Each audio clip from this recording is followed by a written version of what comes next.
Avinash sir, आगे बढ़ते हैं और आज के कुछ जो टॉप गेनर्स टॉप लूजर्स की कैटेगरी है उस पर भी थोड़ा सा ध्यान देते हैं, क्योंकि अब मोस्ट ऑफ द लोग क्या सोच रहे हैं सर, जो गेनर की लिस्ट है अब वहाँ पे 5-6% का अपसाइड आ चुका है, वहाँ पे मूव आ गया है। तो अब करना क्या चाहिए सर, इसमें आप थोड़ा सा इन्हें गाइड करें। सबसे पहला जो नाम है सर वो है गुजरात मिनरल्स का, और गुजरात मिनरल्स डेवलपर्स 559 के पास ये शेयर चल रहा है सर। 5-5.5% का मूव है यहाँ पे। क्या करना चाहिए सर इसमें? नहीं, देखिए यहाँ पे तो आप पोजीशन होल्ड करें, क्योंकि कल ही जो रेयर अर्थ का जो पॉलिसी आया है हम्म। उसका बेनिफिट कंपनी को मिलेगा। इनफैक्ट कंपनी सोच रही है कि रेयर अर्थ में एक बड़ा इन्वेस्टमेंट करे। तो हम्म। जीएमडीसी जो है, मुझे लगता है अच्छा खासा परफॉर्मेंस देने की पोटेंशियल रखता है। हालांकि देखिए ये अभी भी अर्ली डेज है, बट डेफिनेटली इसमें अगर आपका नजरिया मीडियम टू लॉन्ग टर्म है तो हम्म। इसमें कोई बात नहीं कि इसमें निवेशित रहना अच्छा रहेगा अगले 6 से 12 महीने के लिए। ओके, तो सर क्या अपसाइड दिख रही है यहाँ पे? 560 के आसपास के लेवल से कितना अपसाइड है सर यहाँ से?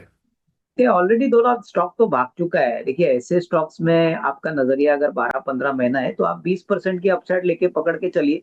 बट ये मेरे ख्याल से बाय ऑन डिक्लाइन वाला काउंटर है, तो आई थिंक आपको थोड़ा थोड़ा करके एसआईपी में भी आप खरीद सकते हो, but at least 18-20% over next 12 month looks possible.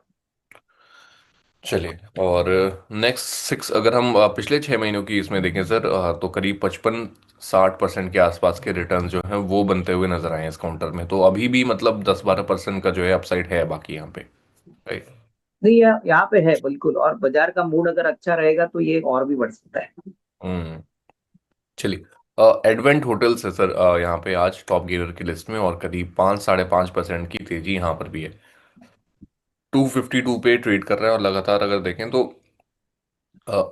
Consolidation का एक फेज चल रहा है सर यहाँ पे। एडवेंट होटल्स ट्रैक कर रहे हैं आप?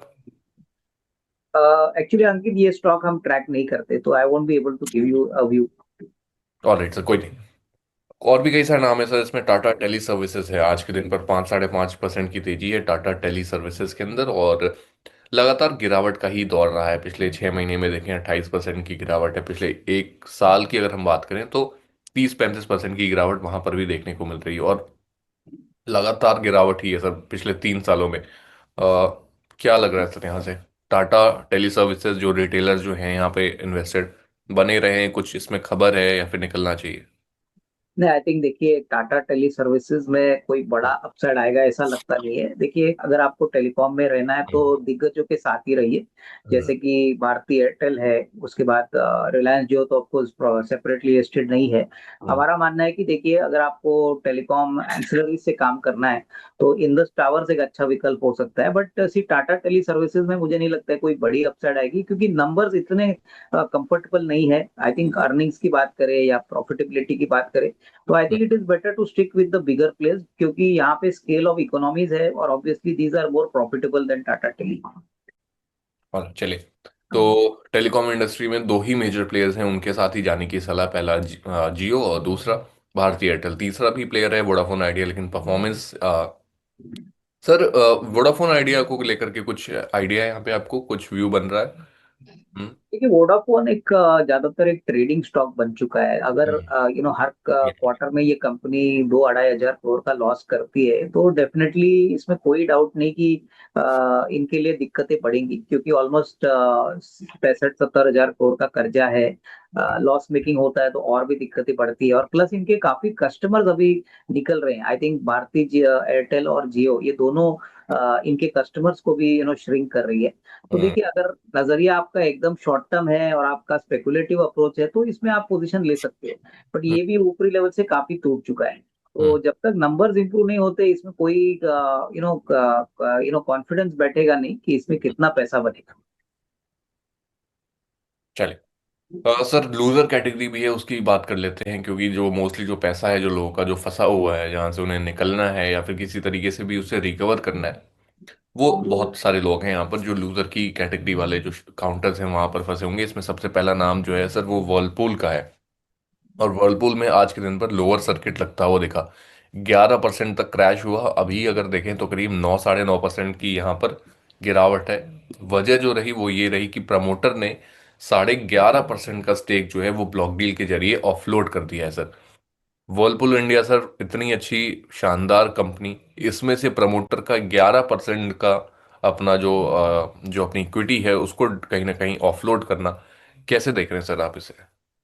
ये देखिए, मेरे ख्याल से जब एमएनसी पेरेंट समझता है कि उसका शेयर फुल्ली वैल्यूड है और वो अपना खुद का शेयर माल जब बेचते हैं, तब ये डेफिनेटली एक नेगेटिव बात होती है। और यही कारण है कि आज आप वर्लपुल के शेयर में गिरावट देख रहे हो।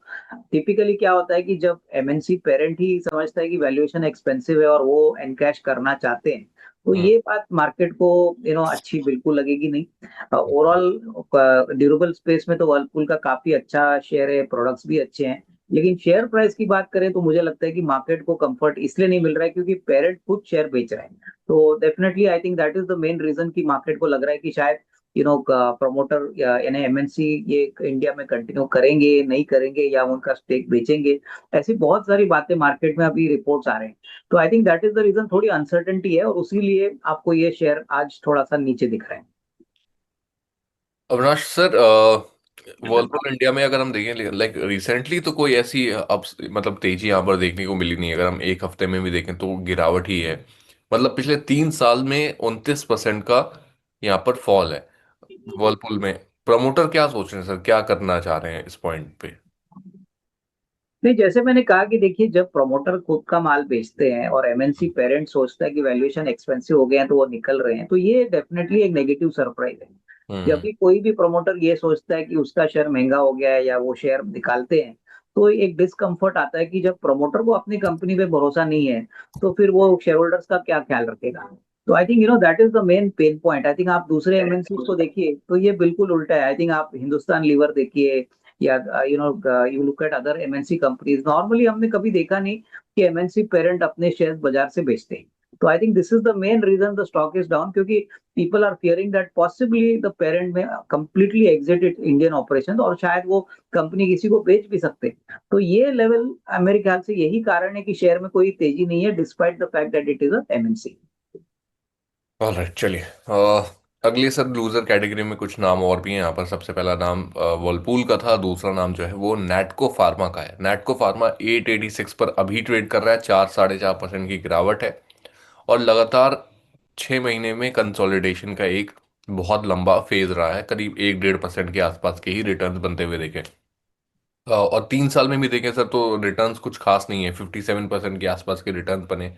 तो नैटको फार्मा इस पॉइंट से क्या लग रहा है सर, क्या करना चाहिए? नहीं, देखिए, लॉन्ग टर्म के लिए तो नेटको फार्मा में अच्छा अपसाइड मिलेगा, बट शॉर्ट टर्म में हो सकता है। देखिए, स्टॉक भागा भी काफी था तो उसमें थोड़ी सी बिकवाली का प्रेशर दिख रहा है। हम्म। और मुझे लग रहा है कि अक्टूबर टू मार्च का जो पीरियड है वहां पे उम्मीद है कि नंबर्स अच्छे आएंगे। तो आई थिंक उस पॉइंट ऑफ व्यू से जिनके पास है वो होल्ड करे। देखिए, फ्रेश बाइंग उन्हीं को करनी चाहिए जिनको 12 से 15 महीने का अवधि लेना है, क्योंकि फार्मा सेक्टर में हमको लगता है कि जो गिने चुने छोटी कंपनियां हैं फार्मा में वो अच्छी करेगी और उसमें से Natco pharma definitely should do well. इनका यूएस में काफी बड़ा मार्केट है, काफी बड़ा प्रोडक्ट का पाइपलाइन है।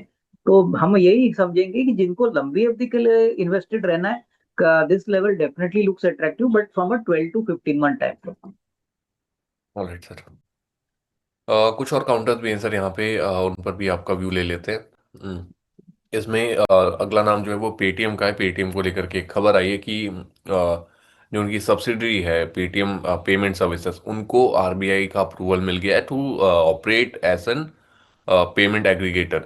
अब पेटीएम का सर, जब लास्ट टाइम हमने देखा था कि जब आरबीआई ने कैंसिल किया था उनका लाइसेंस, और उनका जो पेटीएम पेमेंट बैंक्स जो था उनका, उसको भी कहीं ना कहीं से उसका लाइसेंस कैंसिल किया गया, जिसके बाद से बहुत सारा आउटफ्लो देखने को मिला। और स्टॉक प्राइस में भी बहुत ज़्यादा गिरावट देखने को मिली, करेक्शन बहुत ज़्यादा देखने को मिला। उसके बाद से दोबारा टाई अप्स किए गए, एक्सिस बैंक के साथ टाई अप हुआ और अदर बैंक्स के साथ टाई अप किया। और दोबारा से सर्विसेज जो है चालू की गई एग्रीगेट करने वाली। बहुत अच्छा एक रनअप भी देखने को मिला पेटीएम के अंदर। जो अगर हम लास्ट टू लास्ट ईयर की बात करें तो जो 400 रुपए के आसपास में जो स्टॉक चल रहा था वो अब 1200-1300 रुपए पर इस टाइम पर खड़ा है। और अब लगातार अच्छी खबरें ही आ रही हैं सर पेटीएम को लेकर के। क्या नजरिया बन रहा है सर यहाँ से पेटीएम पर? नहीं, देखिए, मुझे लगता है कि पेटीएम में अभी फ्रैंकली स्पीकिंग जो उनको अप्रूवल मिला है रेगुलेटर से कि वो पेमेंट सर्विसेज वापस रिज्यूम कर सकते हैं, तो ये अच्छी बात है। मेरे ख्याल से देखिए, ऑलरेडी निचले लेवल से स्टॉक काफी चला है। अभी मार्केट ये बात पे पॉजिटिव है कि कंपनी ने ये भी कहा है कि काफी कॉस्ट इनिशिएटिव्स कंपनी ने इम्प्लीमेंट किए। तो आने वाले 2-3 क्वार्टर्स में मार्केट एज्यूम करेगी कि नंबर्स अच्छे इंप्रूव हो, ये पेमेंट रेगुलेटर का जो लाइसेंस मिला है इसका भी इम्पैक्ट आपको चौथी तिमाही से देखने को मिले। तो ओवरऑल मुझे लगता है कि जिनको 1.5-2 साल का नजरिया लेना है, definitely this is a good fintech company which has stabilised its operation. और मुझे लगता है कि काफी बड़े निवेशक भी इसमें ऑलरेडी एंटर कर चुके हैं, तो I think net net things look definitely better. But थोड़ा सा मीडियम टर्म व्यू यहाँ पे रखना जरूरी है, कम से कम 12 से 15 महीने के बाद ही आपको एक रीजनेबली अच्छा उछाल इसमें देखने को मिलेगा।